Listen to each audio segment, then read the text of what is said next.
हाँ, तो अभी हम लोग बात करते हैं डिडक्शन फ्रॉम कैपिटल गेन की। आपने अभी तक क्या सीख लिया कि कैपिटल गेन कैसे होता है, शॉर्ट टर्म कैसे होता है, लॉन्ग टर्म कैसे होता है, कौन सा कैपिटल असेट आप सेल करोगे तो कैपिटल गेन के चैप्टर में आएगा। अब आपको देखना है कि आपको कैपिटल गेन हो गया है, लेकिन आपको टैक्स में कुछ रियायत चाहिए। आपको टैक्स नहीं भरना है, या भरना तो है लेकिन जितना आ रहा है उतना नहीं भरना। उससे कैसे बचा जा सकता है? आप गए कंसल्टेंट के पास में और आपने बोला नहीं नहीं इतना तो टैक्स नहीं भर सकते, इसका कुछ उपाय है क्या कम हो जाए? तो कंसल्टेंट ने बोला कि हाँ इसमें कुछ उपाय है। आप 54 में 54 का एग्जाम्पशन कैपिटल गेन चैप्टर बोलता है, आप 54 का एग्जाम्पशन ले सकते हो, 54B का ले सकते हो, 54D का ले सकते हो, 54EE का ले सकते हो, 54EC का ले सकते हो, 54F का ले सकते हो और 54G का ले सकते हो, GA का ले सकते हो और GB का, लेकिन हर कंडीशन में अलग अलग। अब कौन सी कंडीशन में 54 का मिलेगा, कौन सी कंडीशन में 54B का मिलेगा और कौन कौन इसके लिए एप्लीकेबिलिटी कब होती है, मीन्स किस किस को मिलेगा। 54 मिलेगा तो किसको मिलेगा, 54B मिलेगा तो किसको मिलेगा। तो सबसे पहले हम लोग 54 का बात कर लेते हैं, जो कि इंडिविजुअल और HUF को मिलता है। सबसे पहले हम लोग बात करेंगे कि 54F किसको मिलेगा, 54 इंडिविजुअल और HUF को मिलेगा। सेकंड बात कि ये कब मिलेगा, कंडीशन क्या है ये मिलने के लिए? कंडीशन ये है भैया कि ये कैपिटल असेट होना चाहिए। सबसे पहला कंडीशन कैपिटल असेट होना चाहिए। सेकंड कंडीशन ये लॉन्ग टर्म होना चाहिए, जो और हाउस प्रॉपर्टी होना चाहिए। आप बेच रहे हो हाउस प्रॉपर्टी को तो आपको 54 में डिडक्शन मिल जाएगी। आप यदि हाउस प्रॉपर्टी को बेच रहे हो और उससे आपको लॉन्ग टर्म कैपिटल गेन हो रहा है और उसके सामने हाउस प्रॉपर्टी को बेचा और उसके बदले में आपने उसी अमाउंट से किसको खरीदा, हाउस प्रॉपर्टी को ही खरीदा, तो आपको क्या मिल जाएगा, 54 में डिडक्शन एग्जम्पशन मिल जाएगा। और कितने अमाउंट का मिलेगा, जितना आपने इन्वेस्ट किया है या फिर आपका लॉन्ग टर्म कैपिटल गेन है, which ever is lower. Suppose करो आपने जो प्रॉपर्टी बेचा था उसका वैल्यू था 5 लाख रुपए, ठीक है, और उसका आपको पता है, आपने पहले ही देखा है कि इंडेक्स कॉस्ट कैसे निकालते हैं लॉन्ग टर्म कैपिटल गेन। यदि हाउस प्रॉपर्टी ये सब बेचते हैं तो इसमें आपको इंडेक्स करना पड़ता है कॉस्ट को। तो इंडेक्स करके आपका कॉस्ट सपोज करो 3 लाख रुपए आया, तो आपको लॉन्ग टर्म कैपिटल गेन कितने का हुआ, 2 लाख रुपीज का। अब 2 लाख रुपए तक आप यदि नया प्रॉपर्टी परचेज करते हो तो आपको उसका एग्जम्पशन मिल जाएगा। तो 2 लाख का आपका टैक्सेबल कैपिटल गेन हो रहा था, लॉन्ग टर्म कैपिटल गेन, लेकिन आपने क्या किया, 3 लाख का नया प्रॉपर्टी परचेज कर लिया या बनवा लिया, तो आपको अभी एग्जम्पशन कितना मिलने वाला है, 3 लाख का मिलेगा? नहीं, आपको केवल 2 लाख रुपए का मिलेगा, क्योंकि आपका लॉन्ग टर्म कैपिटल गेन कितना था, 2 लाख रुपए। तो हम लोग कैसे बोलेंगे इसको कि जितना आपका लॉन्ग टर्म कैपिटल गेन है या फिर आपने नया प्रॉपर्टी परचेज किया है या उसको बनवाया है, उसका कॉस्ट, और इन दोनों को कंपेयर कर लेते हैं, विच एवर इज लोअर, जो दोनों में से कम अमाउंट होगा उसका आपको एग्जम्पशन मिल जाएगा। तो मैं आपको बता रहा था कि कौन कौन सी कंडीशन में आपको ये 54 का एग्जम्पशन मिल सकता है। तो सबसे पहला आपका रेसिडेंशियल हाउस होना चाहिए, रेसिडेंशियल हाउस प्रॉपर्टी होना चाहिए। लेकिन मैं आपको बता दूं कि इसके हाउस प्रॉपर्टी के साथ में यदि लैंड भी अटैच है और वो पूरा कंप्लायंट या आपने बेचा है, मीन्स कोई आपका घर है और घर का कंस्ट्रक्शन आधे में किया हुआ है, आधा आपका प्रॉपर्टी वैकेंट पड़ा है, तो आप ये नहीं बोल सकते कि उस लैंड को आप अलग से कंसीडर करो, ये 54F में 54 में आपका एग्जम्पशन में कवर्ड नहीं होगा। नहीं, हो जाएगा, ठीक है, हो जाएगा, क्योंकि ये इसके अंदर ही अटैच है, इसको अलग अलग तो बेचा नहीं है, तो पूरे को एक साथ बेचा है। तो हाउस प्रॉपर्टी और यदि उसमें लैंड भी अटैच है तो वो भी चलेगा। तो सबसे पहला कंडीशन हाउस प्रॉपर्टी होना चाहिए। दूसरा, वो income from house property under section 22 के अंडर में टैक्सेबल होना चाहिए। टैक्सेबल का मतलब नहीं है उसमें टैक्स भरना, टैक्सेबल का मतलब उस house income from house property के चैप्टर में कवर्ड होना चाहिए, भले ही आपका सेल्फ ऑक्यूपाइड है, भले ही आपका रेंट पे है, लेट आउट है, भले ही कुछ भी है, वो होना चाहिए। दूसरा, आप जो प्रॉपर्टी परचेज कर रहे हो या बनवा रहे हो, आप जो प्रॉपर्टी परचेज कर रहे हो या बनवा रहे हो, वो आपका इंडिया में ही होना चाहिए, आपका इंडिया में ही होना चाहिए, तब जाके आपको 54 का एग्जम्पशन मिलेगा। दूसरा, आपको क्या है, आपको केवल एक घर का, आपको सपोज करो लॉन्ग टर्म कैपिटल गेन हुआ हाउस प्रॉपर्टी को बेच के, और आपने 2 घर खरीद लिया, तो आपको क्या एग्जम्पशन 2 घर का मिलेगा या 1 घर का? आपको 1 घर का। मैं नॉर्मली अभी बता रहा हूं कि 1 घर का, लेकिन इसका कुछ एक्सेप्शन है, वो भी मैं आपको बताऊंगा कि एक्सेप्शनल केस में आपको 2 प्रॉपर्टी का भी एग्जम्पशन मिल सकता है। तो नॉर्मल केस में क्या होता है, 1 प्रॉपर्टी का आपको, यदि आपने 2 हाउस परचेज किया है तो आपको देखना है कि कौन से हाउस का आपको एग्जम्पशन देना है, जो आपका कॉस्ट जिसमें ज्यादा लगा होगा उसका एग्जम्पशन आप लोगे, ये नॉर्मल केस है। दूसरा कि ये कैपिटल असेट होना चाहिए, लॉन्ग टर्म कैपिटल असेट होना चाहिए, और मैंने बता दिया कि लैंड अटैच में है तो वो भी आपका हो जाएगा। इंडिविजुअल और एचयूएफ को ही मिलेगा, ये कंपनी फार्म वगैरह किसी को नहीं मिलेगा, केवल इंडिविजुअल और एचयूएफ को। कैपिटल गेन आपका हाउस प्रॉपर्टी बेच के आपका कैपिटल गेन क्या होना चाहिए, लॉन्ग टर्म कैपिटल गेन होना चाहिए। यदि आप अब आपने सेल कर दिया हाउस प्रॉपर्टी को, अब आप चाह रहे हो कि मेरे को एग्जम्पशन मिले, तो आपके पास ऑप्शन है कि या तो आप घर को खरीदो या फिर बनवाओ। तो खरीदना कब है और बनवाना कब तक है? तो यदि आप खरीद रहे हो तो जिस दिन आपको कोई हाउस प्रॉपर्टी बेचा है, कोई हाउस प्रॉपर्टी आपने बेचा है, उस हाउस प्रॉपर्टी के पहले के 1 साल में आपने यदि कोई हाउस प्रॉपर्टी खरीदा है उसका भी एग्जम्पशन ले सकते हो, या फिर आपने जिस दिन बेचा उसके 2 साल तक आपने हाउस प्रॉपर्टी परचेज किया, residential house property in India, तब भी आप उसका एग्जम्पशन ले सकते हो। और बनवाने के केस में क्या है, जिस दिन आपने हाउस प्रॉपर्टी बेचा उसके जस्ट 3 साल के अंदर आपको घर बनवा के तैयार करवाना है। भले ही वो स्टार्ट कब से हुआ हो, भले ही वो 10 साल पहले से ही आपका, जैसे बेचा, मैंने बेचा, सपोज करो इसमें दिया हुआ एग्जांपल कि एक प्रॉपर्टी है वो 17 अगस्त 2021 को किसी ने बेचा है, ठीक है, तो उसको परचेज कब तक करना है? तो या तो वो 17 अगस्त 2020 मतलब 1 साल पहले 17 अगस्त 2020 तक कर सकता है, या फिर जिस दिन बेचा 17 अगस्त 2021 को बेचा उसके 2 साल तक, तो मतलब 17 अगस्त 2023 तक। अब बनवाने के केस में क्या है कि 3 साल तक आपको बनवाना है, जिस दिन आपने हाउस प्रॉपर्टी सेल किया है। तो आपको सपोज करो आपने 17 अगस्त 2021 को आपने सेल किया है, इसके 3 साल तक आपको बनवाना है। 3 साल कब होगा आपका? 17 अगस्त 2024। अब आप बोलोगे कि घर तो बन रहा था पिछले 8 साल से, बेचने से पहले ही 4-5 साल पहले से बन रहा था घर, और खत्म हुआ है मतलब जिस दिन बेचा उसके 2 साल के अंदर, तो आपको एग्जम्पशन मिलेगा क्या? हाँ मिलेगा, क्योंकि इसमें कंडीशन घर कमेंट मींस कंस्ट्रक्शन स्टार्ट होने की नहीं है, इसमें कंस्ट्रक्शन एंड होने की कंडीशन है कि जिस दिन आपने हाउस प्रॉपर्टी बेचा उसके 3 साल के अंदर आपको घर बनवा लेना है, मींस 3 साल के अंदर आपका कंस्ट्रक्शन कंप्लीट हो जाना चाहिए। अब सपोज करो क्या होता है कि आपके पास ऑप्शन था कि 2 साल के अंदर आप परचेज करोगे, तो आपके पास 2 साल का है, तो ये तो है नहीं कि जिस दिन बेचा उसके नेक्स्ट डे आपने परचेज कर लिया। 17 अगस्त 2021 को आपने सपोज करो बेचा, ठीक है, लेकिन आपने खरीदा कभी घर? क्योंकि आपके पास में तो 17/8/2023 तक का टाइम है, आपने 17/8/2022 को खरीदा, तो फाइनेंशियल ईयर 21-22, क्योंकि कौन सा किस फाइनेंशियल ईयर के अंदर आपने आपका कैपिटल गेन हुआ है? Financial year 21-22। तो 21-22 के लिए क्या आपको टैक्स भरना पड़ेगा क्या? क्योंकि आप तो 17 अगस्त 2022 को खरीद रहे हो नया घर, नहीं, आपको क्या करना पड़ेगा? 21-22 के लिए आपको 30 सितंबर या फिर आपका जो रिटर्न फाइलिंग का ड्यू डेट है उसके अंदर, उससे पहले, उस डेट से पहले आपको एक कैपिटल स्कीम करके एक अकाउंट ओपन होता है, उसमें आपको उस पैसे को डिपॉजिट करा देना है। उस पैसे को कहां पे डिपॉजिट करा देना है? कैपिटल स्कीम अकाउंट होता है, उसके अंदर आपको डिपॉजिट करा देना है, तो आपका ये मान लिया जाएगा कि आपका आपने इन्वेस्ट कर दिया है, जो कि रूल एंड रेगुलेशन से है, ठीक है।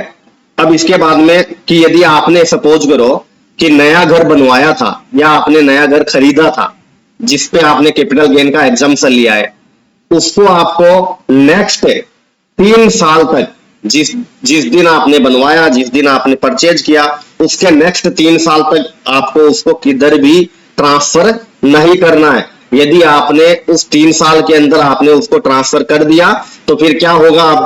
आपको वो कैपिटल गेन लग जाएगा। और कितना कैपिटल गेन लगने वाला है? अभी कैपिटल गेन कितना लगेगा आपको? आपको कैपिटल गेन लगेगा जो कि आपका कैपिटल गेन पहले वाला था, लॉन्ग टर्म या शॉर्ट टर्म जो भी रहेगा। तो ये था अपना 54। अंडर सेक्शन 54 ये बोलता है कि आप यदि कोई घर खरीदते हो, उसके सामने आपने कोई आपने कोई घर खरीदा है और उससे आपको लॉन्ग टर्म कैपिटल गेन हुआ है, तो आपको लॉन्ग टर्म कैपिटल गेन पे टैक्स चुकाना पड़ता है। लेकिन उसके बदले में आपने कोई घर खरीद लिया है या बनवा लिया है तो आपको 54 का एग्जम्पशन मिल जाएगा। लेकिन किसको मिलेगा? केवल ये आपको मिलेगा इंडिविजुअल और एचयूएफ को। किसको मिलने वाला है? इंडिविजुअल या एचयूएफ को मिलने वाला है। ठीक है, इसका एक एग्जांपल है कि मिस्टर सिद्धार्थ है, उसके पास में एक हाउस, रेसिडेंशियल हाउस था। उसने ये 12 अगस्त 2005 को खरीदा था 2 लाख रुपए में, लेकिन उसने ये प्रॉपर्टी बेच कर भी दिया 1 मार्च 2022 को 25 लाख रुपए में। तो उसका सेल कंसिडरेशन कितना हो गया? 25 लाख रुपए। अब क्या किया उसने आगे, 31 मार्च 2022 को उसने 17 लाख में खुद के सेल्फ ऑक्यूपेशन के लिए उसने एक घर खरीद लिया है। तो अब इसका ट्रीटमेंट बताओ। और उसके बाद में 2023 को 1 मार्च 2023 को उसने नया वाला घर था वो भी बेच दिया है। तो इन सब का ट्रीटमेंट बताओ। तो हम लोग सबसे पहले देखेंगे असेसमेंट ईयर 22 एंड 23 के अंदर क्या ट्रीटमेंट होने वाला है। सबसे पहले हम लोग कैलकुलेट करेंगे कैपिटल गेन। तो सेल कंसिडरेशन हमारा कितना था? 25 लाख रुपए हमारा सेल कंसिडरेशन था। और जो सेल पे जो एक्सपेंस होता है वो कितना था? इस केस में, इस एग्जाम पे, इस इलस्ट्रेशन के अंदर कुछ नहीं दिया हुआ है, तो मतलब नील था हमारा। तो हमारा नेट सेल कंसिडरेशन कितना आता है? 25 लाख। और हम लोग अब हमें क्या लेस करना है? हमें cost of indexation, index cost of acquisition less करना है। इंडेक्सेशन कॉस्ट ऑफ एक्विजिशन कैसे निकालते हैं? परचेज वैल्यू को आज के इंडेक्स वैल्यू से मल्टीप्लाई करके, और जो बेस ईयर था, जिस साल परचेज किया था प्रॉपर्टी को, उस साल से डिवाइडेड कर देना है। तो 2 लाख रुपए में हम लोगों ने परचेज किया था और 317 हमारा अभी का इंडेक्स वैल्यू चल रहा है, और जिस साल में परचेज किया था उसका इंडेक्स वैल्यू था 117। तो ऐसे करके हमारा कैलकुलेशन आया 5,41,000 तो हमारा 25 लाख में से 5,41,000 लेस किया तो हमें आ गया लॉन्ग टर्म कैपिटल गेन। और लॉन्ग टर्म कैपिटल गेन कितना है? 19,58,120। अब हमें एग्जम्पशन मिलेगा 54 का, क्योंकि हम लोग क्या है इस केस में, इलस्ट्रेशन नंबर 24 में क्या है मिस्टर सिद्धार्थ? इंडिविजुअल है। और हम लोगों ने देखा था 54 सेक्शन बोलता है इंडिविजुअल या एचयूएफ कोई रेसिडेंशियल हाउस बेचता है और उससे लॉन्ग टर्म कैपिटल गेन होता है, और उसके सामने वो पैसे को कहां पे इन्वेस्ट करता है? कोई रेसिडेंशियल हाउस इन इंडिया में ही इन्वेस्ट करता है, तो उसको उतने अमाउंट का एग्जम्पशन मिल जाएगा अंडर सेक्शन 54 में। तो हम लोगों ने देखा 19,58,120 का उसको कैपिटल गेन हुआ था, उसमें से उसने 17 लाख का क्या किया? न्यू रेसिडेंशियल हाउस परचेज कर लिया था, तो उसका हमें एग्जम्पशन मिल जाएगा। एग्जम्पशन कितने का मिलता है?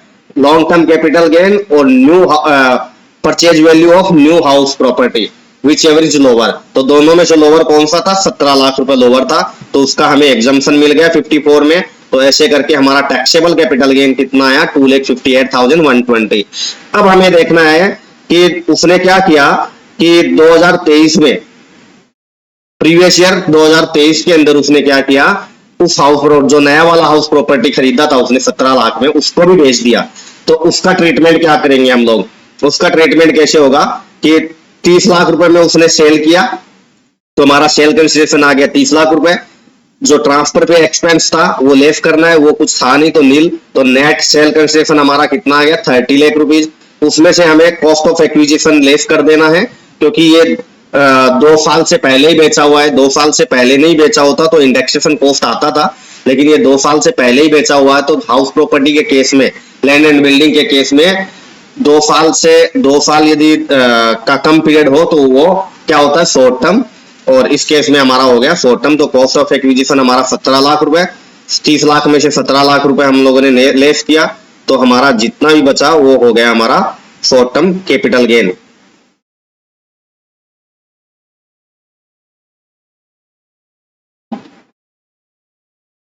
₹13 लाख ये हो गया, पहले वाला 17 लाख जितना एग्जम्पशन लिया था वो दोनों जोड़ के हमारा टोटल आज के दिन शॉर्ट टर्म कैपिटल गेन कितना होता है? 30 लाख। अब इसमें कंफ्यूज मत हो जाना कि 30 लाख क्यों हुआ। सीधी बात है, आपने एग्जाम्पशन लिया था पहले 17 लाख का, लेकिन आपने उस कंडीशन को फॉलो नहीं किया। 3 साल तक आपको होल्ड करके रखना था उस असेट को, लेकिन आपने 3 साल होल्ड किया नहीं। तो यदि होल्ड नहीं करते हो तो आपको क्या होता है, उस वैल्यू का जो जितना आपने एग्जाम्पशन लिया था वो आपको क्या हो जाता है, टैक्सेबल हो जाता है। प्लस जो अभी के नए असेट में आपने शॉर्ट टर्म कैपिटल गेन किया है वो और उस आपका टैक्सेबल हो जाता है। तो ऐसे करके आपका 30 लाख रुपीज टोटल आपका टैक्सेबल हो गया। या फिर आप ऐसे भी कर सकते हो कि new sale consideration minus new sale consideration and जो आपका न्यू रेसिडेंशियल हाउस था उसका cost whichever is higher, जो हायर वैल्यू होता है आपका वो आपका क्या हो जाता है, आपका शॉर्ट टर्म कैपिटल गेन हो जाता है। लेकिन आपको याद ऐसे ही रखना है कि पहले आपने कितना एग्जाम्पशन लिया वो आपको टैक्सेबल करना है इस साल में, और प्लस जो नए रेसिडेंशियल हाउस से आपको कितना कैपिटल गेन हुआ है वो दोनों मिला के आपको शॉर्ट टर्म कैपिटल गेन में ही टैक्सेबल करना है। अब आपका आ जाता है reduction from capital gain on transfer of agroland. Agroland अभी आप देखोगे क्या होता है, रूरल एरिया में यदि एग्रीकल्चर लैंड है तो उसको तो कैपिटल असेट माना ही नहीं जाता है, उसको तो कैपिटल असेट माना ही नहीं जाता है। तो आप कौन से के बारे में बात कर रहे हो, एग्जाम्पशन कौन से के बारे में सोच रहे हो, जो कि आपका अर्बन एरिया में है। तो असेसी क्या होना चाहिए इसमें, सबसे पहले एप्लीकेबिलिटी किस पे होने वाला है, एप्लीकेबिलिटी होने वाला है आपका इंडिविजुअल और एचयूएफ के ऊपर। किस किस पे एप्लीकेबल होगा, इंडिविजुअल और एचयूएफ के ऊपर। दूसरा कि क्या होना चाहिए, एग्रीकल्चर लैंड होना चाहिए, कैपिटल असेट होना चाहिए। और एग्रीकल्चर लैंड कैपिटल असेट कब होगा, जब वो अर्बन एरिया के अंदर होगा। कौन सा लॉन्ग टर्म कैपिटल गेन होगा या शॉर्ट टर्म होगा, तो कौन से पे एग्जाम्पशन मिलने वाला है, दोनों पे ही मिलने वाला है। भले ही शॉर्ट टर्म कैपिटल गेन हो, भले ही आपका लॉन्ग टर्म हो, दोनों ही कैपिटल गेन पे आपको एग्जाम्पशन ये मिलने वाला है। ठीक है। और इसका कंडीशन क्या है कि ये एग्रीकल्चर लैंड है, ये आपका 2 साल तक आपका यूज किया हुआ होना चाहिए। मींस ये आपके पास में 2 साल आपके पास में कम से कम आपको परचेज करके इसका 2 साल हो जाना चाहिए, और इसको आपने एग्रीकल्चर पर्पज से यूज किया होना चाहिए। यह जरूरी नहीं कि आपने किया हो सकता है आपके दादा ने किया हो, आपके पापा ने किया हो, किसी ने भी किया हो, आपके भाई ने किया हो, आपकी फैमिली से किसी ने भी इस लैंड को एग्रीकल्चर पर्पज से यूज किया हुआ होना चाहिए। और ये एग्रीकल्चर लैंड आपको 2 साल जिस दिन बेच रहे हो उसके जस्ट 2 साल पहले आपका ये परचेज किया हुआ होना चाहिए। यदि ये 2 साल से कम का है और यदि आपने एग्रीकल्चर पर्पज से इसको यूज नहीं किया है तो ये एग्जाम्पशन आपको नहीं मिलेगी। दूसरा बात कि आपको यदि ये एग्रीकल्चर लैंड है वो एचयूएफ के पार्टीशन पे मिला है तो जो पीरियड है, जो आपका एक्वायर्ड पीरियड है वो कब से काउंट होगा, वो एचयूएफ वाला भी एक्वायर्ड पीरियड ऐड हो जाएगा आपके केस में। सपोज करो आपने आज के दिन सेल किया है और 2 दिन पहले ही आपको एचयूएफ के पार्टीशन पे मिला है, तो आप टैक्सेशन ऑफिसर ये बोलेगा क्या कि आपको तो 2 साल हुआ ही नहीं, एचयूएफ ने भी तो यूज किया होगा एग्रीकल्चर पर्पज से। तो दोनों पीरियड को काउंट करना पड़ेगा, और फिर यदि 2 साल से कम है तब तो आपको ये एग्जाम्पशन नहीं मिलेगा। और यदि 2 साल से ज्यादा होता है आपका ये होल्डिंग पीरियड, यदि भले ही आपके एचयूएफ ने किया, आपके फादर ने किया, आपके ग्रैंडफादर ने किया, आपके ब्रदर ने किया, किसी ने भी किया और एग्रीकल्चर पर्पज से यूज किया है, तो आपको ये आप एलिजिबल हो जाओगे इसके लिए। फिर नया परचेज कब करना है, जिस दिन आपने आपका एग्रीकल्चर लैंड सेल किया उसके विदिन 2 ईयर के अंदर आपको एग्रीकल्चर लैंड परचेज कर लेना है। और परचेज किया हुआ एग्रीकल्चर लैंड क्या अर्बन ही होना चाहिए क्या, नहीं, दोनों चलेगा, अर्बन भी चलेगा और कौन सा चलेगा, आपको अर्बन भी चलने वाला है और रूरल भी चलने वाला है, दोनों ही आप परचेज कर सकते हो। यदि आपने सपोज करो आपने जो एग्रीकल्चर लैंड है वो कब तक आपको होल्ड करना है, जो नया वाला एग्रीकल्चर लैंड आपने परचेज किया है वो कब तक, 3 साल तक आपको इसको आपके पास में रखना है, और 3 साल के बाद में आप इसको बेच सकते हो। यदि 3 साल से पहले आपने इसको बेचा तो जो पहले आपका एग्जाम्पशन मिला था वो आपका टैक्सेबल हो जाएगा जिस साल में आप न्यू एसेट को सेल कर देते हो। और आपके पास ये ऑप्शन भी है कि आप इमीडिएट खरीद के नहीं खरीद के 2 साल के अंदर आप खरीद सकते हो। जिस दिन बेचा आपने एग्रीकल्चर लैंड, उसके 2 साल के अंदर आप खरीद सकते हो एक दूसरा एग्रीकल्चर लैंड। तो इतने दिन पैसे को कहाँ रखोगे? इतने दिन आपको पैसे को कहाँ रखना है? आपको वही कैपिटल स्कीम वाले अकाउंट में रख देना है और 2 साल के अंदर आपको परचेज कर लेना है। ठीक है, अब बात आ गई आपकी 54D की। 54D वो क्या बोलता है? Deduction from capital gain on compulsory acquisition of land and building forming part of industrial undertaking. आपका इंडस्ट्रियल अंडरटेकिंग के केस में यदि लैंड एंड बिल्डिंग का एक्विजिशन कंपल्सरी एक्विजिशन होता है तो उस केस में आपको एग्जम्पशन किसमें मिलने वाला है? 54D के अंदर। इसके अंदर क्या होना चाहिए? ऑल एसएससी, कोई भी SSC, individual, HUF, company, firm, सभी को मिलेगा ये। इस कैपिटल गेन में सभी को एग्जम्पशन मिलने वाला है। और ये कब मिलेगा? एसएससी मस्ट हैव, देखो, SSC must have transfer a capital asset being a land और बिल्डिंग और any right herein forming part of industrial undertaking. Tax point क्या है इसका? असेट में भी शॉर्ट टर्म और लॉन्ग टर्म कैपिटल गेन दोनों हो सकता है। शॉर्ट टर्म कैपिटल भी हो सकता है और लॉन्ग टर्म कैपिटल भी हो सकता है। दोनों को ही बेच के शॉर्ट टर्म कैपिटल गेन आया तो भी आपको ये 54D के अंदर एग्जम्पशन ले सकते हो और लॉन्ग टर्म आया तो भी आप 54D के अंदर ले सकते हो। आपको करना क्या है एग्जम्पशन लेने के लिए? आपको 2 साल के अंदर, 2 साल के अंदर क्या करना है? आपको ये नया इंडस्ट्रियल अंडरटेकिंग का लैंड एंड बिल्डिंग परचेज कर लेना है। आपको क्या करना है? देखो, such capital asset was used for industrial purpose. वही जैसे एग्रीकल्चर लैंड का आपको 2 साल, जिस दिन आपने बेचा उसके जस्ट बिफोर 2 ईयर तक आपको एग्रीकल्चर पर्पस के लिए यूज करना था। ऐसे ही आप इसमें 54D में दिया हुआ है कि ये जो आप लैंड एंड बिल्डिंग बोल रहे हो ये आपका इंडस्ट्रियल पर्पज के लिए आपका 2 साल तक पहले यूज हो जाना चाहिए। जिस दिन ट्रांसफर किया उससे बिफोर 2 ईयर तक आपका यूज होना चाहिए इंडस्ट्रियल पर्पज के लिए। फिर क्या बोला हुआ है कि कंडीशन क्या है? ए लैंड और building acquired for a period of less than 2 year and use for industrial purpose from the date of acquisition shall not be eligible. Means 2 साल से कम यदि इंडस्ट्रियल पर्पज के लिए यूज किया तो आप एलिजिबल नहीं होगे डिडक्शन के।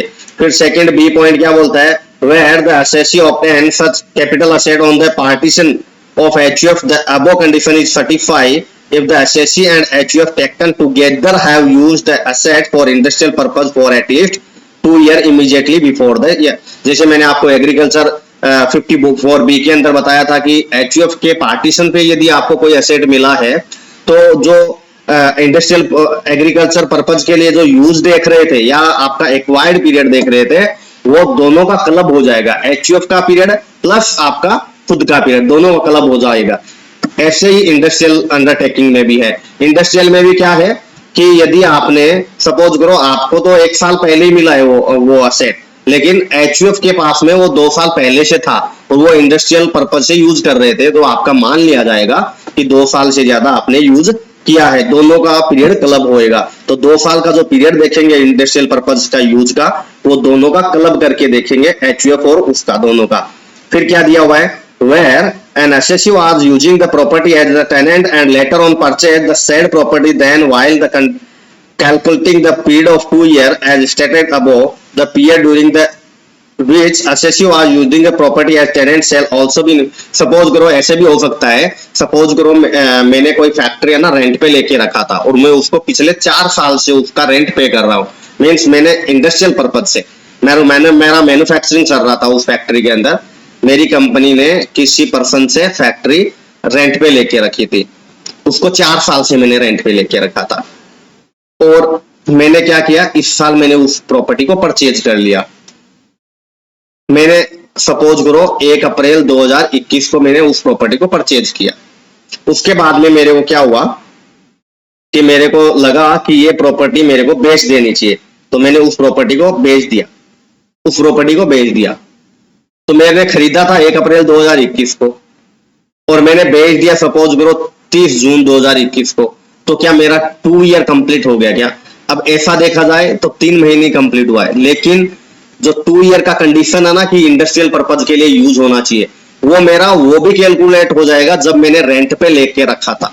जब मैंने रेंट पे लेके रखा था तब भी यूज तो मैं ही कर रहा था इंडस्ट्रियल पर्पज से, तो मेरा वो पीरियड भी काउंट हो जाएगा। तो ऐसे करके मेरा 2 ईयर प्लस हो जाएगा। तो आपको ध्यान देना है, यदि कोई एसएससी है वो पहले तो रेंट पे था और फिर उसने उस प्रॉपर्टी को खरीद लिया और उसको लगा कि नहीं ये प्रॉपर्टी मेरे को लॉस दे रही है और उसने बेच दिया, तो जब आप उसका इंडस्ट्रियल 54D का कंडीशन सेटिस्फाई के लिए देखोगे तो आपको जो रेंट वाला पीरियड है वो भी आपको इंक्लूड कर लेना है। फिर 4 नंबर का पॉइंट क्या बोल रहा है, 4 नंबर का पॉइंट बोलता है assessee must purchase any other land or building or construct or building for the purpose of the shifting or re-establishment the said undertaking or setting up another industrial, हाँ कि purchase भी कर सकता है, वो बनवा भी सकता है, और किस पर्पज के लिए, इंडस्ट्रियल अंडरटेकिंग के लिए होना चाहिए।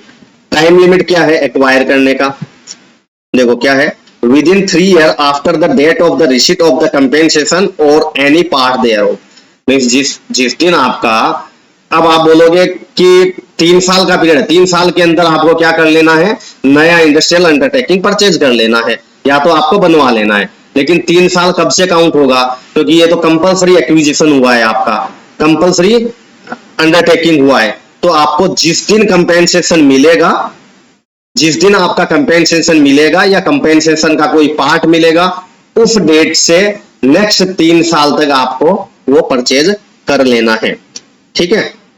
या फिर आपको 3 साल तक कैपिटल गेन अकाउंट स्कीम में वो अमाउंट डिपॉजिट करा के रख देना है और फिर 3 साल के अंदर, मीन्स 3 साल का जो पीरियड दिया हुआ है उतने दिन आपको, ऐसे तो नहीं आप घर पे रखोगे उस अमाउंट को, आप कैपिटल गेन स्कीम अकाउंट में उसको डिपॉजिट करवा दोगे। और आपका डिडक्शन कितने मिलने वाला है, जो आपने न्यू प्रॉपर्टी के अंदर, न्यू एसेट के अंदर इन्वेस्ट किया है या फिर आपको कैपिटल गेन हुआ है, जो दोनों में से कम होगा वो अमाउंट आपका एग्जम्पशन मिल जाएगा। तो मैं आपको 54D का वापस रिवाइज करा दूं। 54D बोलता है कि यदि आपका कोई कंपलसरी एक्विजिशन हुआ है लैंड एंड बिल्डिंग का इंडस्ट्रियल अंडरटेकिंग पर्पज से, तो आपको शॉर्ट टर्म कैपिटल गेन हुआ हो उससे या लॉन्ग टर्म कैपिटल गेन हुआ हो, और सारे एसएससी को, किसी ऐसे नहीं स्पेसिफिक एसएससी, कोई भी एसएससी हो, यदि उसका कोई लैंड और बिल्डिंग का कंपलसरी एक्विजिशन हुआ है इंडस्ट्रियल अंडरटेकिंग पर्पज से, तो आपको एक छूट दिया गया है, आपको एग्जम्पशन दिया गया है कि आप वैसा का वैसा इंडस्ट्रियल अंडरटेकिंग मींस उस अमाउंट का इंडस्ट्रियल अंडरटेकिंग आप परचेज कर लो या बनवा लो 3 साल के अंदर, तो आपको वो छूट मिल जाएगा। लेकिन कुछ कंडीशन आपको सेटिस्फाई करना पड़ेगा। एक तो जो इंडस्ट्रियल अंडरटेकिंग आपका जो कंपलसरी एक्विजिशन हुआ है वो आपने 2 साल तक यूज किया हो, या फिर आपको एचयूएफ से वो पार्टीशन में मिला है तो एचयूएफ और आपका दोनों का मिला के 2 साल तक यूज किया हुआ हो, या फिर ऐसा हो सकता है कि आपने वो इंडस्ट्रियल जो फैक्ट्री था, लैंड एंड बिल्डिंग था, आपने रेंट पे लेके रखा था और आपने फिर परचेज किया उस प्रॉपर्टी को, तो जो रेंट और परचेज वाला पीरियड है दोनों आपका एक्यूमुलेटेड हो जाएगा। और ये आपको खरीदना या बनाना कब तक है, 3 साल के अंदर, और उतने दिन तक आपको अमाउंट कहाँ पे रखना है, कैपिटल गेन वाला, कैपिटल गेन अकाउंट स्कीम में रखना पड़ेगा। और डिडक्शन आपको कितना मिलने वाला है, नए एसेट में आप इन्वेस्ट कर रहे हो या फिर जितना आपका कैपिटल गेन हुआ है which ever is lower amount आपको एग्जम्पशन मिल जाएगा। यदि आपने नए घर को खरीदा और उसको 3 साल तक होल्ड नहीं किया, आपको क्या करना है, 3 साल तक उसको कहीं भी नहीं बेचना है। जैसे आपको एग्जम्पशन मिला, क्यों मिला है, क्योंकि आपने इंडस्ट्रियल नया लैंड एंड बिल्डिंग खरीदा या बनवाया है। अब जो नया वाला घर, नया वाला जो लैंड और बिल्डिंग है उसके ऊपर आपके ऊपर रेस्ट्रिक्शन है कि आप 3 साल तक उसको बेच नहीं सकते। यदि आपने बेच दिया उसको 3 साल के अंदर, तो आपका जो पिछले वाला कैपिटल गेन था वो आपका टैक्सेबल हो जाएगा, और जो आपका मींस जो न्यू प्रॉपर्टी था उसको बेच के भी कोई और डिफरेंस आपको अमाउंट मिलता है, एक्स्ट्रा अमाउंट मिलता है, उसके भी आपका टैक्स लग जाएगा।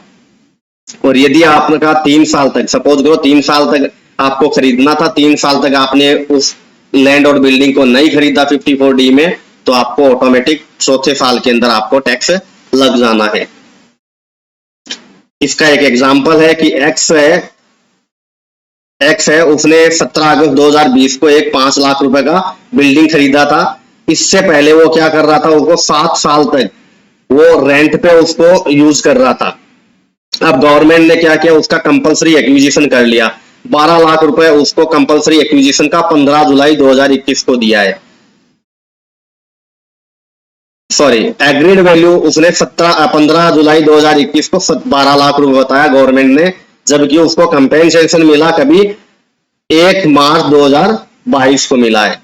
The written down value of the block consist of 3 building as on 1 April 2021 7,50,000।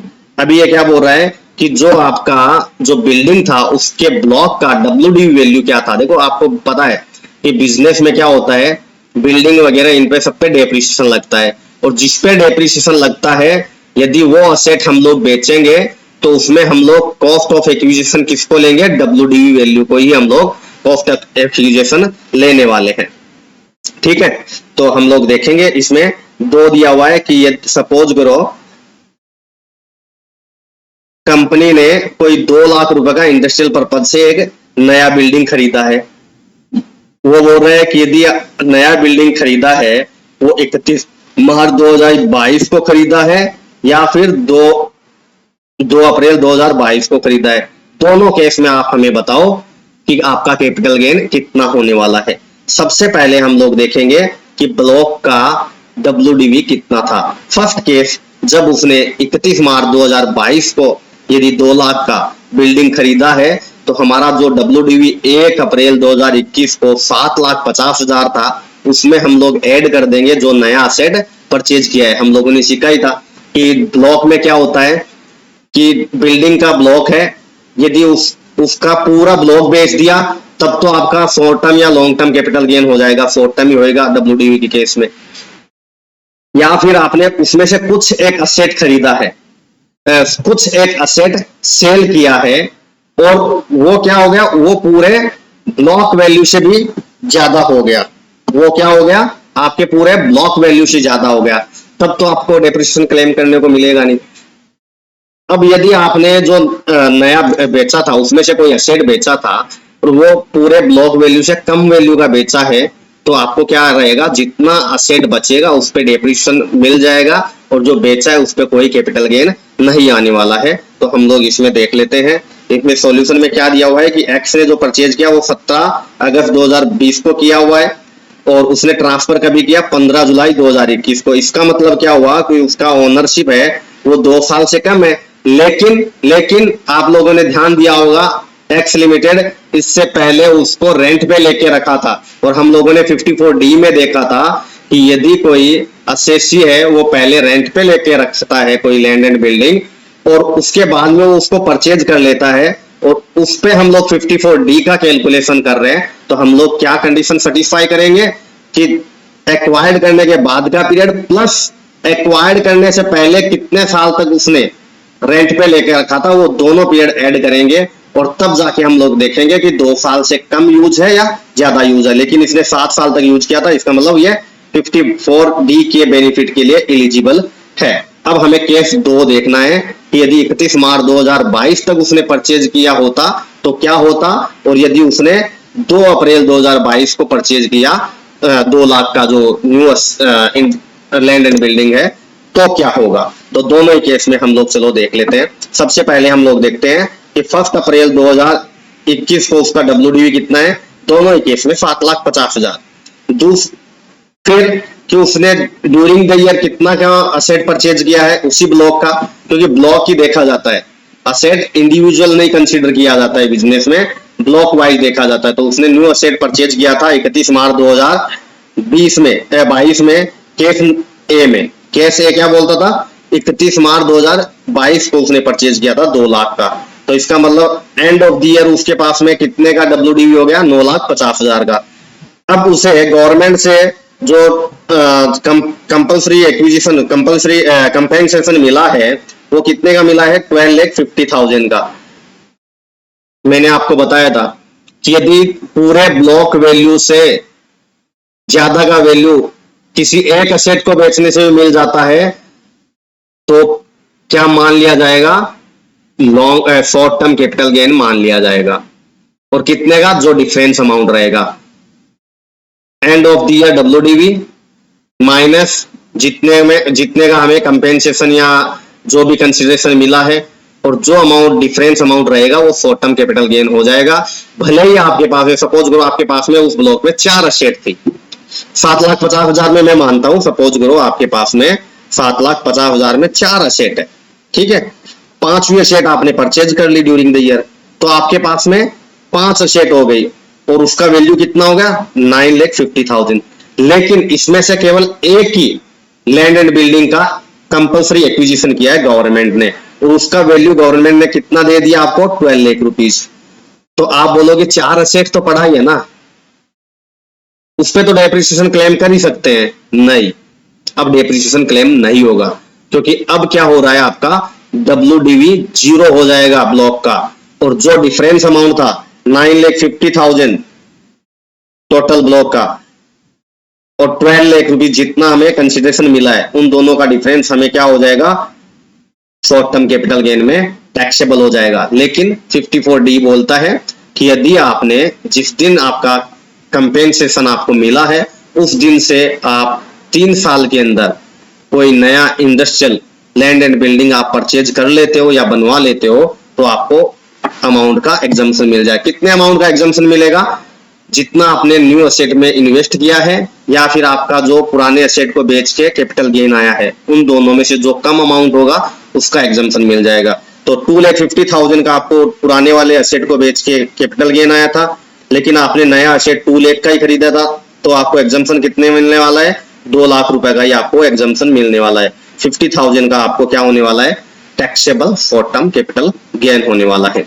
अब आप बी केस में क्या था कि आपका जो नया एसेट था वो परचेज कभी किया हुआ था 2 अप्रैल 2022, और आप लोग कभी का कैलकुलेशन कर रहे हो असेसमेंट ईयर 22 एंड 23, जबकि आपने परचेज किया असेसमेंट ईयर 23 एंड 24 के लिए, तो आपका यहाँ पे परचेज में तो कुछ आएगा नहीं, और आपका रिटर्न डाउन वैल्यू 7,50,000 था बी केस में भी। अब 7,50,000 से 12 लाख का कंपेयर कर दो, क्योंकि 12 लाख का आपको कंपेंसेशन मिला हुआ है और 7,50,000 आपका WDV ब्लॉक का, तो आपको कैपिटल गेन कितना आया 4,50,000। 4,50,000 और 2 लाख रुपीज नए एसेट में इन्वेस्ट किया हुआ, जो दोनों में से कम है उसका आपको क्या मिलने वाला है एग्जम्पशन मिलने वाला है। तो आपको एग्जम्पशन कितना मिलेगा 2 लाख रुपीज का ही, क्योंकि कैपिटल गेन आपका 4,50,000 है, जबकि आपका नए एसेट के अंदर आपने इन्वेस्ट कितना किया है 2 लाख रुपीज, तो आपको एग्जम्पशन 2 लाख रुपीज का मिलेगा। ऐसे करके आपका taxable short term capital gain आ गया 2,50,000। ये आपका इलस्ट्रेशन नंबर 26 शायद कंप्लीट हुआ है। अब हम लोग बात करते हैं डिडक्शन किससे रिलेटेड। यदि आपका कोई कैपिटल गेन हुआ है किसी भी चीज को बेच के, क्या हुआ है आपको लैंड एंड बिल्डिंग को आपको बेच के लॉन्ग टर्म कैपिटल गेन हुआ है, या आप बोल सकते हो रेसिडेंशियल हाउस को, रेसिडेंशियल हाउस है कोई भी लैंड एंड बिल्डिंग को बेच के आपको लॉन्ग टर्म कैपिटल गेन हुआ है, तो पहला ऑप्शन इंडिविजुअल और HUF के पास में था कि वो उसके सामने नया रेसिडेंशियल हाउस इंडिया के अंदर परचेज कर ले, ठीक है। लेकिन कंपनी के पास तो ऑप्शन नहीं था, ये ऑप्शन कंपनी के पास नहीं था, तो इसके लिए 54EC बोलता है कि यदि आपने लैंड और बिल्डिंग बेचा है और उससे आपको लॉन्ग टर्म कैपिटल गेन हुआ है, तो आप 54EC के अंदर जाइए, तो वहां पे आपको एग्जम्पशन मिल जाएगा। मैं आपको बताऊंगा कितने अमाउंट का मिलेगा, किसको मिलेगा, सभी SSC को, ऑल SSC। और किस पे मिलने वाला है, जो असेट ट्रांसफर कर रहे हैं वो क्या होना चाहिए आपका लॉन्ग टर्म कैपिटल असेट होना चाहिए, और वो कौन सा असेट होना चाहिए, सभी लॉन्ग टर्म, मतलब कोई भी कैपिटल असेट नहीं, लैंड और बिल्डिंग या दोनों भी चल सकता है।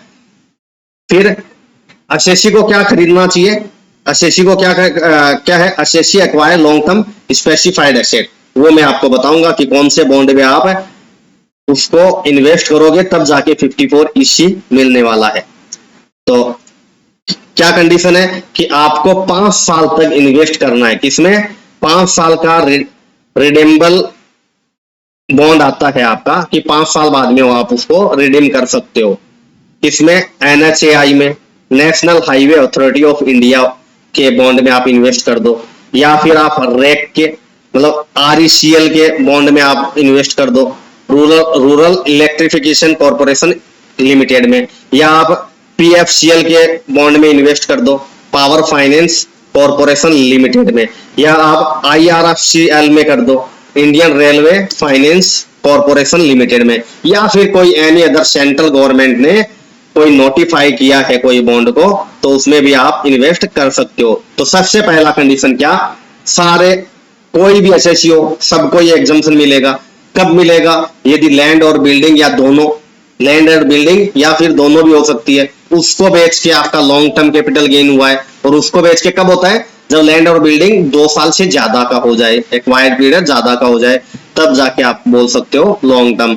ठीक है, और आपको इन्वेस्ट किसमें करना है, एनएचएआई में करना है, आरईसीएल के बॉन्ड में करना है, पीएफसीएल के बॉन्ड में करना है, आपको आईआरएफसीएल के बॉन्ड में करना है, या फिर any other notified bond by the central government, कोई सेंट्रल गवर्नमेंट। और कितना एग्जम्पशन मिलेगा आपको, 50 लाख का मैक्सिमम कितना मिलेगा, 50 लाख तक का। यदि आपका कैपिटल गेन 20 लाख है तो आपको एग्जम्पशन कितना मिलेगा, 20 लाख की। यदि आपका कैपिटल गेन 60 लाख है तो आपको कितना मिलेगा, 50 लाख की।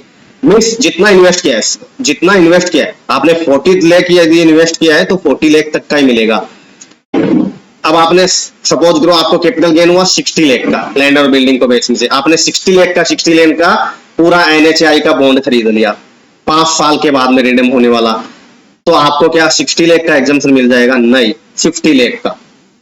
उस असेट के अगेंस्ट में भले ही आप 2-3 फाइनेंशियल में इन्वेस्ट करो, आपको मैक्सिमम कितना 50 लाख का ही आपको मिलने वाला। और कब तक आपको इन्वेस्ट करना है, जिस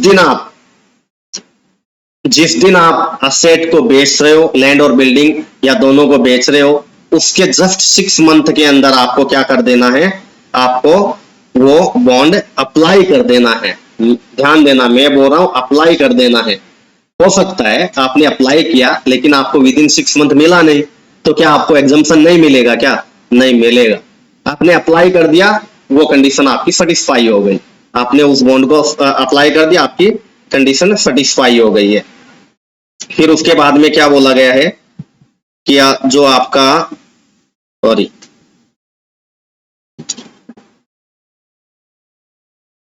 फिर आगे देखो, ये काम की चीज है। In case of conversion of capital asset into stock in trade, अब हो सकता है ना ऐसा कि आपका कोई कैपिटल असेट है, उसको आपने क्या किया, स्टॉक इन ट्रेड में कन्वर्ट कर दिया, तो आपका पीरियड कब से कंसीडर होगा, तो जिस दिन आपका जो स्टॉक इन ट्रेड था, जैसे सपोज करो आपका आज के दिन तो कैपिटल असेट है, लेकिन 2 महीने बाद में आपने क्या किया, इसको स्टॉक इन ट्रेड में ट्रांसफर मतलब कन्वर्ट कर दिया, तो क्या कन्वर्ट की डेट से देखेंगे 6 मंथ, या फिर वो स्टॉक ऑन ट्रेड जो आज के दिन कैपिटल असेट था वो सेल होगा उस डेट से देखेंगे।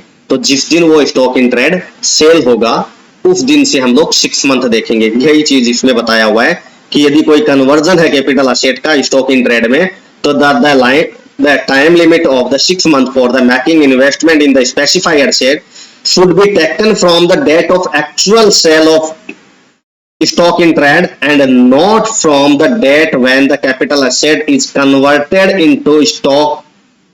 ठीक है, कि जिस दिन स्टॉक में कन्वर्ट किया उस दिन से नहीं लेना है आपको, कब से लेना है, जिस दिन आपको जो स्टॉक इन ट्रेड कन्वर्ट किया हुआ स्टॉक इन ट्रेड है वो सेल करेंगे, उस दिन से आपको 6 मंथ कंसीडर करना है। फिर रिडक्शन का अमाउंट कितना मिलने वाला है, रिडक्शन का amount, invest in new asset means NHI, PF, वो पावर कॉरपोरेशन लिमिटेड का, आईआरएफसीएल का, या फिर रेक का ये बॉन्ड, या फिर कोई एनी अदर स्पेसिफाइड बॉन्ड है वो सब, और या capital gain which ever is lower. लेकिन ध्यान देने लायक बात ये भी है कि ये मैक्सिमम कितना होने वाला है, मैक्सिमम 50 लाख।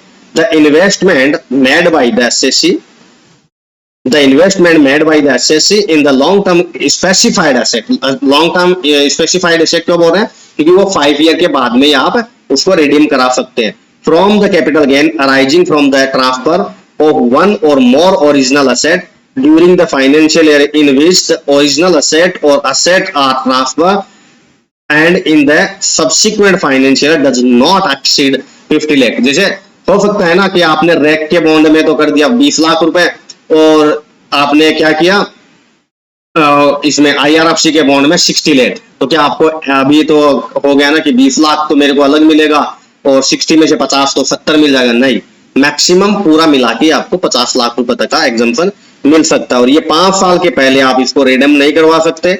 यदि आपने 5 साल के पहले इसको रिडीम करवा लिया है तो ये आपका पूरा जो कैपिटल गेन आपको एग्जम्पशन मिला था वो आपका क्या हो जाएगा, जिस साल में आपको वो पैसा मिला है वो लॉन्ग टर्म कैपिटल एसेट के एवज में टैक्सेबल हो जाएगा। ठीक है, अब हम लोग बात कर लेते हैं 54EE। 54EE तो इतना इंपॉर्टेंट नहीं रहा है, फिर भी मैं आपको बता दूं, ये पूरे सभी एसएससी के लिए एप्लीकेबल है। ये क्या है, सभी एसएससी के लिए एप्लीकेबल है, कोई भी हो। और किस में इन्वेस्ट करना है, इसको स्पेसिफाइड फंड में इन्वेस्ट करना है। कंडीशन क्या है, SSC must have transfer any long term capital asset.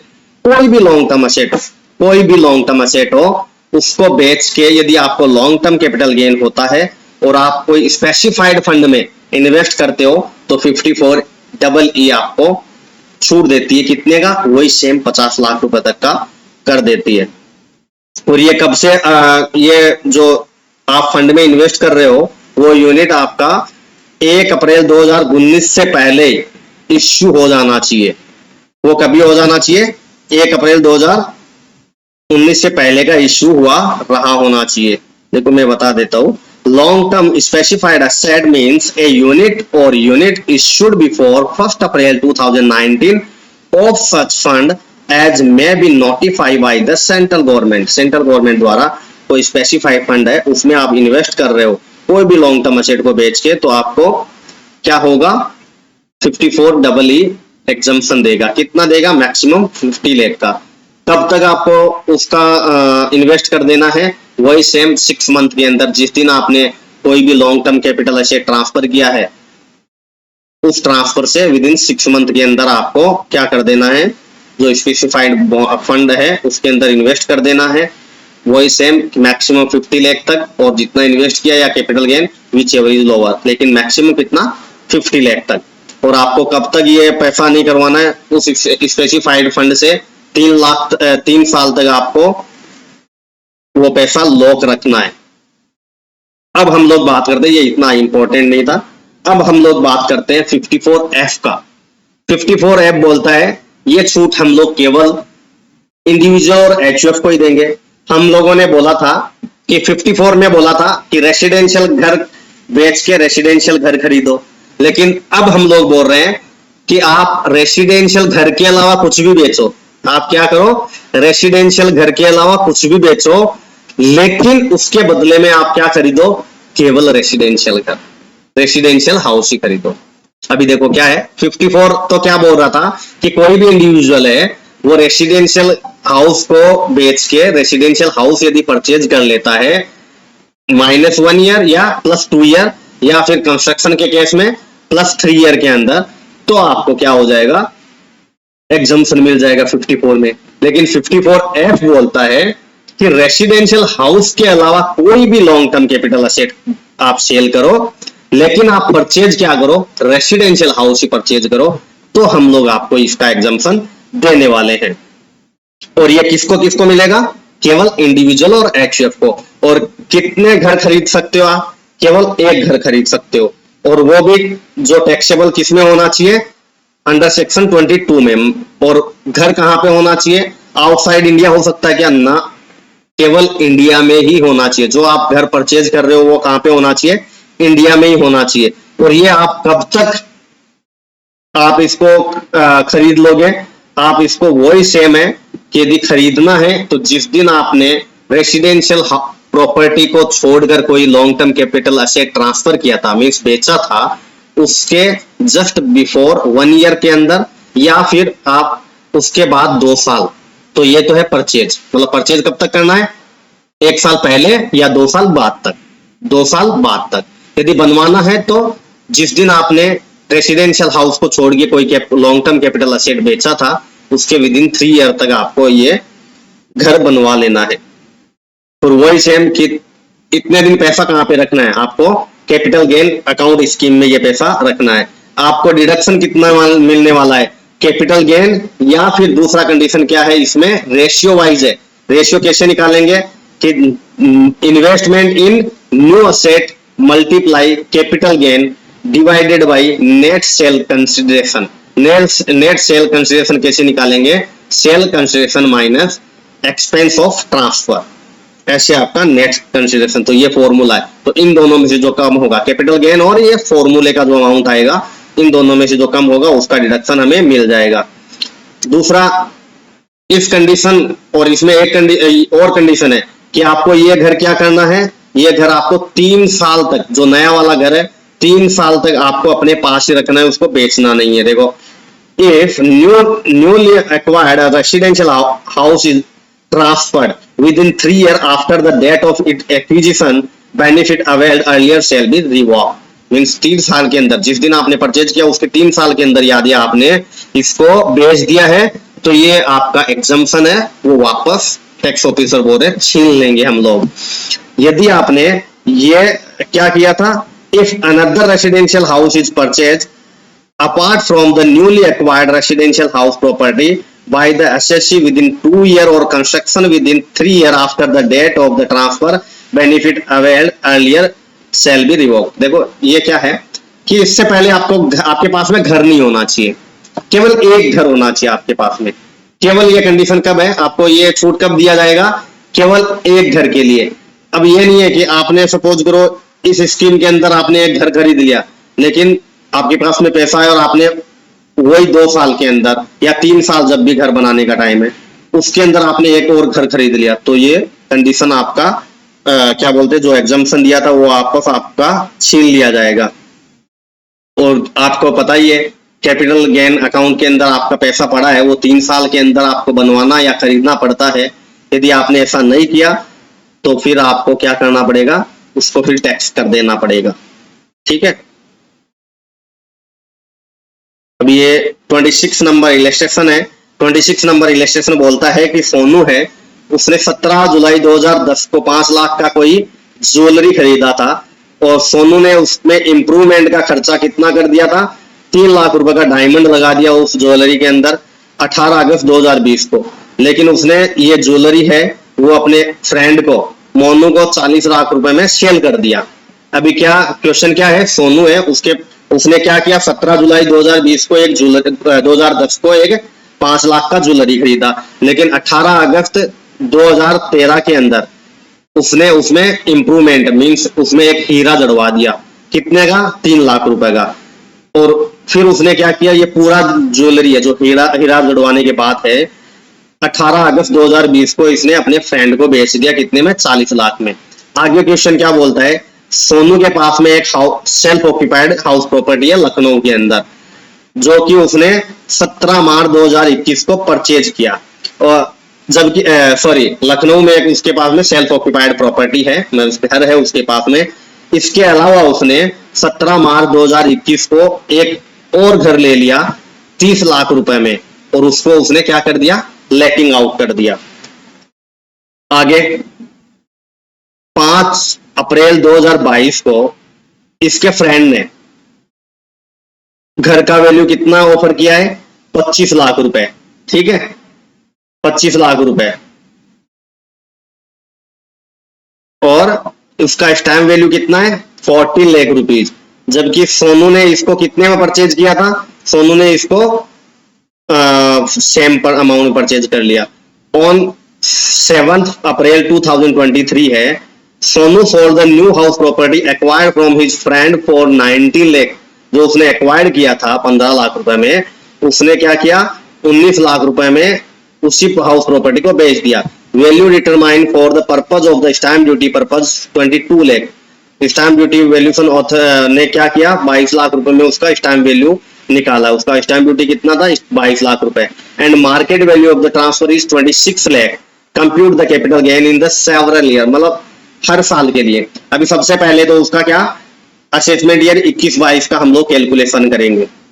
उसने ज्वेलरी कितने में बेचा था, उसने ज्वेलरी बेचा था 40 लाख रुपए में अपने फ्रेंड को। ठीक है, उसका ट्रांसफर कॉस्ट कोई था क्या, ट्रांसफर कॉस्ट उसका कुछ भी नहीं था, तो एक्सपेंस ऑफ ट्रांसफर में हम लोग कुछ नहीं डालेंगे।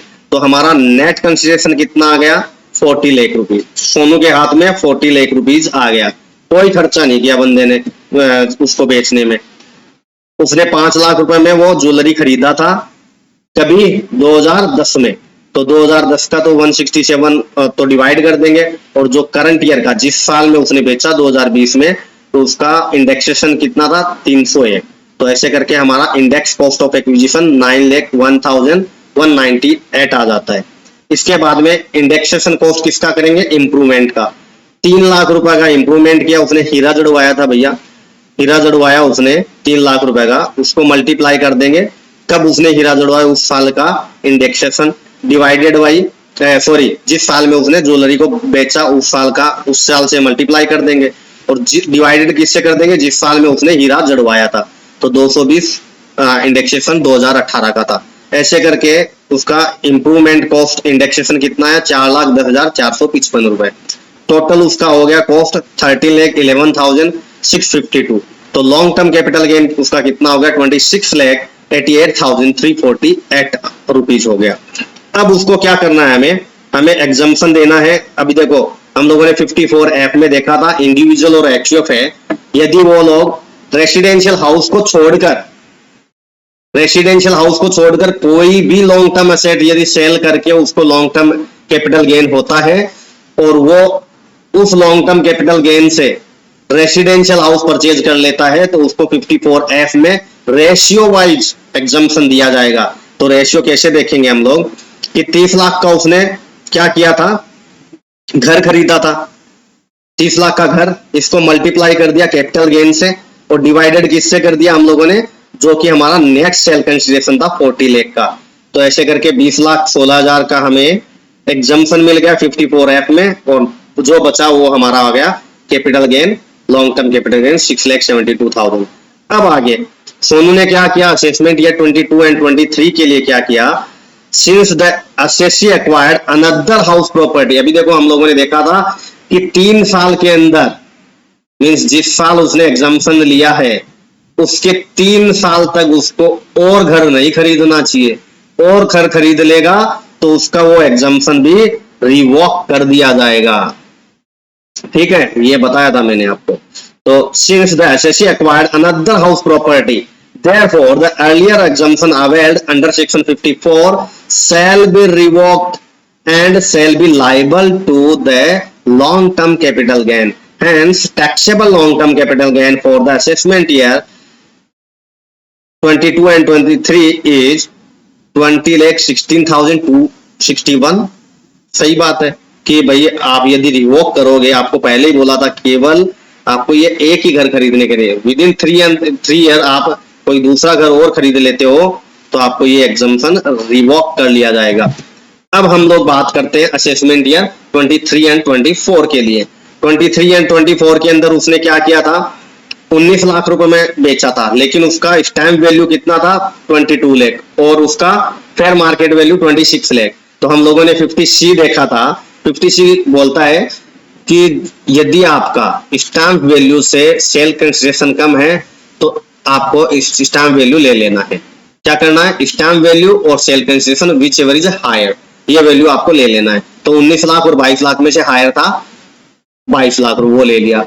और फिर देखते हैं कि यदि कोई असेसिंग वैल्यूएशन ऑफिसर है, उसने फेयर मार्केट वैल्यू डिक्लेयर किया है, तो उससे कंपेयर करते हैं जो हमारा वैल्यू आया था उन दोनों में से हायर, और जो उन दोनों में से वैल्यू आया और fair market value which ever is lower. लेकिन इसमें क्या था, फेयर मार्केट वैल्यू 26 लाख था, तो लोअर कौन सा होने वाला है 22 लाख ही होने वाला है। तो सेल कंसिडरेशन किसको मान लिया जाएगा 22 लाख को। एक्सपेंस कुछ था नहीं ट्रांसफर पे, तो नील आ गया। नेट सेल कंसिडरेशन हमारा आ गया 22 लाख। कॉस्ट ऑफ एक्विजिशन क्योंकि अभी खरीदा था, 2 ईयर हुआ ही नहीं है, तो कितना आ गया हमारा 15 lakh rupees cost of acquisition. ऐसे करके हमारा 7 lakh rupees short term capital gain आ गया। तो ये था हमारा इलस्ट्रेशन नंबर 26। अब हम लोग देख सकते हैं इलस्ट्रेशन नंबर 27 कि मिस्टर एक्स है, उसने देखो ये 2 तरह की लैंड बेचा है और ज्वेलरी बेचा है। ठीक है, कॉस्ट ऑफ एक्विजिशन दिया हुआ ये कि 10 लाख और सेल कंसिडरेशन 1.5 लाख और 120, और ईयर ऑफ एक्विजिशन 2001 से पहले का है, तो 2001 का जो फेयर मार्केट वैल्यू वो हमें ले लेना है, वो ध्यान रखना आपको। और इसने क्या किया, रेसिडेंशियल हाउस है वो कभी बेचा और परचेज किया है कभी 30 लाख का 31 मार्च 2022 को। हम लोग दोनों का लैंड और ज्वेलरी दोनों का हम लोग देखेंगे कैपिटल गेन कितना होता है। शेयर कंसिडरेशन कितना था, 1.5 करोड़ रुपए लैंड का, ज्वेलरी का 1 करोड़ 20 लाख रुपीज। ट्रांसफर का एक्सपेंस था नहीं तो नेट शेयर कंसिडरेशन भी यही आ गया। इंडेक्सेशन कॉस्ट कितना है हमारा, 10 लाख रुपए। 10 लाख को ही हम लोग मान लेंगे कि 2001 का हमारा फेयर मार्केट वैल्यू है। तो 10 लाख रुपए मल्टीप्लाई 317 जो कि असेसमेंट ईयर 22-23 का इंडेक्सेशन वैल्यू है, डिवाइडेड बाय कर दिया जो 2001 का बेस इंडेक्सेशन था 100। तो ऐसे करके आ गया लैंड का इंडेक्सेशन वैल्यू। और ऐसे ही हमें ज्वेलरी का निकाल लेना है, 30 लाख मल्टीप्लाई 317 डिवाइडेड, इसमें क्या है 2008-9 का परचेज किया हुआ है तो उस साल का इंडेक्सेशन हमें डिवाइड कर देना है। तो हमारा आ गया 69,41,000। ऐसे करके इंप्रूवमेंट का कोई कॉस्ट था नहीं तो हमारा कैपिटल गेन आ गया दोनों का। लैंड के केस में 1,18,30,000 और ज्वेलरी का 50,58,394। एग्जम्पशन हमें कैसे वर्किंग करना है, 54F क्या बोलता है, लैंड और बिल्डिंग या दोनों, लैंड बिल्डिंग दोनों या कुछ भी आप परचेज क्या करो, लैंड और बिल्डिंग, लेकिन आप रेसिडेंशियल हाउस को छोड़कर कोई भी चीज पे आपको लॉन्ग टर्म कैपिटल गेन हुआ है और आप खरीद क्या रहे हो, रेसिडेंशियल हाउस, तो आपको ये एग्जम्पशन मिल जाएगा। तो इसमें केस में क्या है, पहले वाले में लैंड किया हुआ है। अब हम लोग लैंड पे ही क्यों ले रहे हैं, कि लैंड पे इसके लिए ले रहे हैं हम लोग एग्जम्पशन क्योंकि हमारा value long term capital gain कौन से पे ज्यादा होने वाला है, लैंड पे ही होने वाला है। तो हम लोग लैंड पे कैलकुलेशन करेंगे और वही रेशियो वाइज इधर दिखाया हुआ वो एक बार आप देख लेना, ठीक है। अब हम लोग देखते हैं 54G, ये हम लोग नेक्स्ट वीडियो में देखते हैं। Thank you very much. 54F तक आप एक बार अच्छे से देख लीजिए, मैंने एग्जाम्पल इलस्ट्रेशन देख के भी आपको समझाया है तो आपको मेरे को लगता है अच्छे से समझ में आएगा। मैं आपको एक बार रिमाइंड करा दूं, 54 बोलता है इंडिविजुअल और एचयूएफ के लिए लॉन्ग टर्म कैपिटल गेन होता है रेसिडेंशियल हाउस को खरीद के बेचने से, और आप उसके बदले क्या खरीद रहे हो, रेसिडेंशियल हाउस ही खरीद रहे हो। रेसिडेंशियल हाउस वो इंडिया में ही खरीद रहे हो, इंडिया में ही होना चाहिए। दूसरा बात, उसको 2 साल के 1 साल बिफोर या आफ्टर 2 ईयर के अंदर परचेज कर लेना चाहिए या फिर 3 साल के अंदर बनवा लेना चाहिए। हाँ, 54 में मैंने आपको एक चीज और नहीं बताया कि आप 2 रेसिडेंशियल हाउस का भी बेनिफिट ले सकते हो, मींस आप एक के बदले 2 भी खरीद सकते हो, लेकिन वो ऑप्शन आपको पूरे साल में, पूरे लाइफ में केवल एक बार एक्सरसाइज करने को मिलेगा। उसके बाद में आप कभी भी 54 का एग्जम्पशन नहीं ले पाओगे। तो मेरा कहना क्या है, नॉर्मल केस में आप एक घर ही खरीद सकते हो, लेकिन एक ऑप्शन है कि आप 2 घर खरीद के दोनों घर का एग्जम्पशन ले सकते हो, लेकिन आपका जो लॉन्ग टर्म कैपिटल गेन था वो केवल 2 करोड़ से बिलो होना चाहिए। दूसरा, जो 2 घर खरीद रहे हो पूरे लाइफ टाइम आपको केवल एक बार ही एग्जम्पशन मिलने वाली है, उसके बाद में 54 का आप कभी एग्जम्पशन का एक्सरसाइज नहीं कर पाओगे। तो ये था 54। 54B बोलता है कि कंपलसरी एक्विजिशन होता है एग्रीकल्चर लैंड का। इसका कंडीशन ये है कि इंडिविजुअल एचयूएफ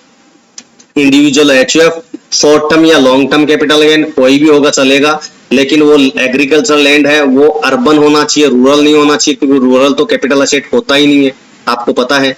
तो अर्बन एग्रीकल्चर लैंड होना चाहिए, 2 साल तक उस पे एग्रीकल्चर पर्पज से यूज हुआ होना चाहिए, भले ही खुद यूज किया हो, भले ही एचयूएफ में यूज किया हो, या भले ही घर में कोई भी यूज किया हो, उसको एग्रीकल्चर लैंड के पर्पज से उसको यूज हुआ होना चाहिए।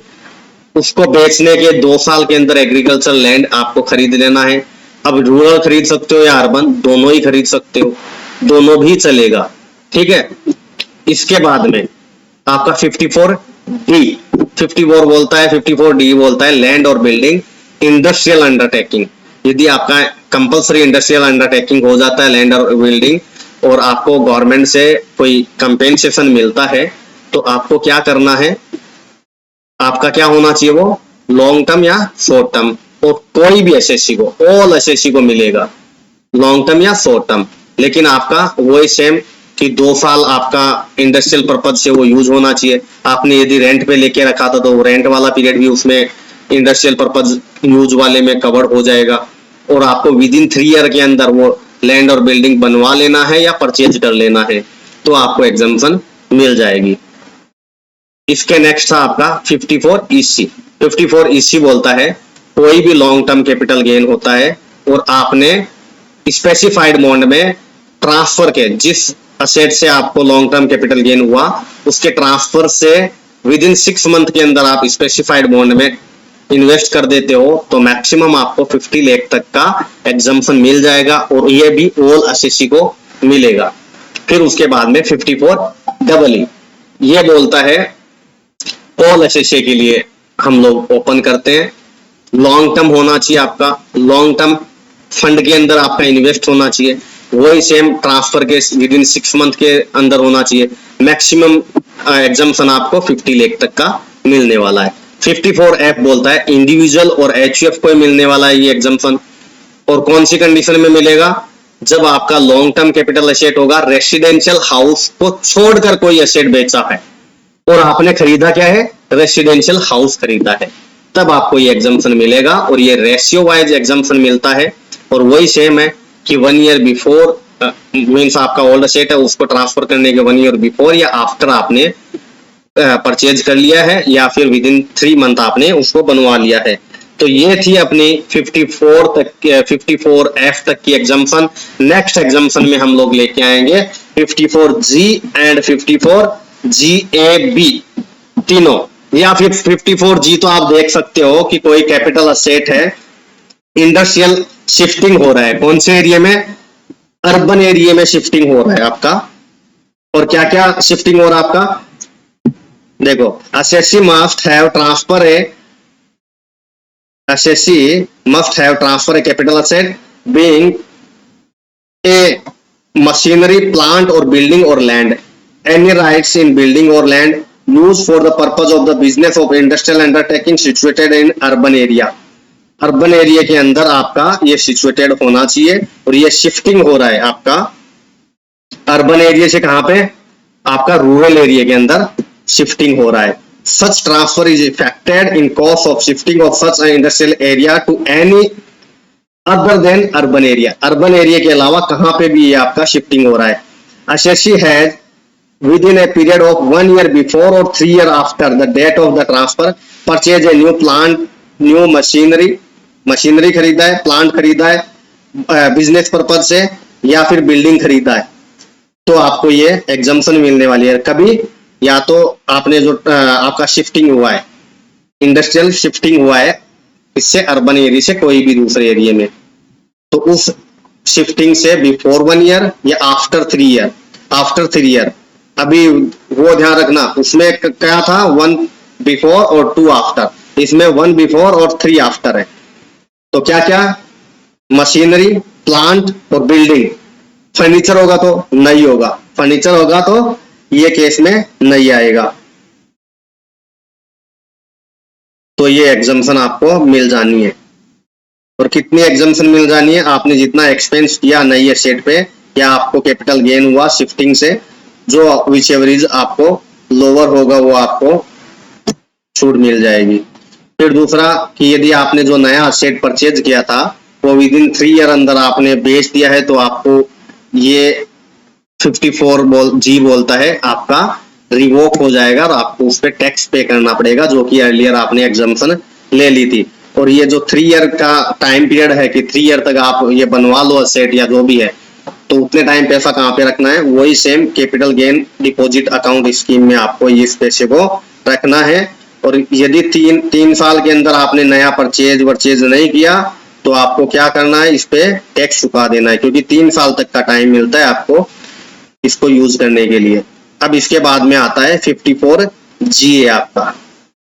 54GA बोलता है SSC must have the transfer a capital asset, machinery, plant और लैंड, वही सेम, या राइट इन बिल्डिंग और land use for the purpose of the business of industrial undertaking situated in urban area, वही सेम है। Urban area से अब कहां पे जा रहा है, अब सेज में जा रहा है, स्पेशल इकोनॉमिक जोन में ट्रांसफर हो रहा है। अब शिफ्टिंग बिजनेस कहाँ पे हो रहा है?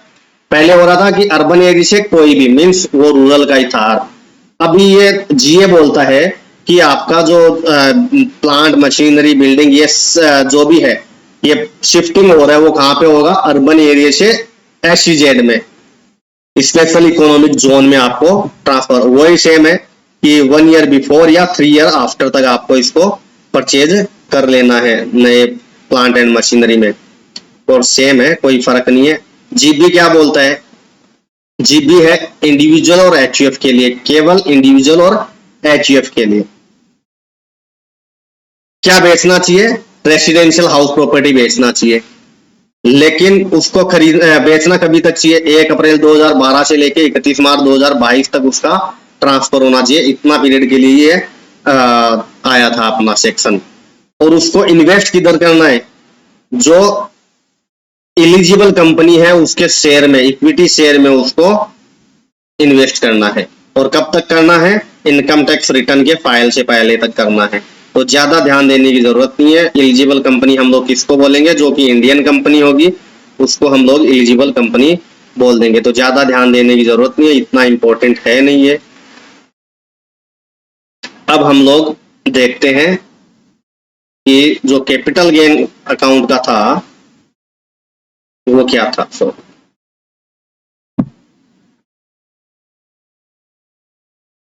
अब ये पूछा गया कि एक सेक्शन में ही एग्जम्पशन, मतलब एक असेट के अगेंस्ट में केवल एक सेक्शन का ही बेनिफिट ले सकते हैं या 2-3 का मिला के ले सकते हैं? ले सकते हो आप 2-3 का मिला के ले सकते हो।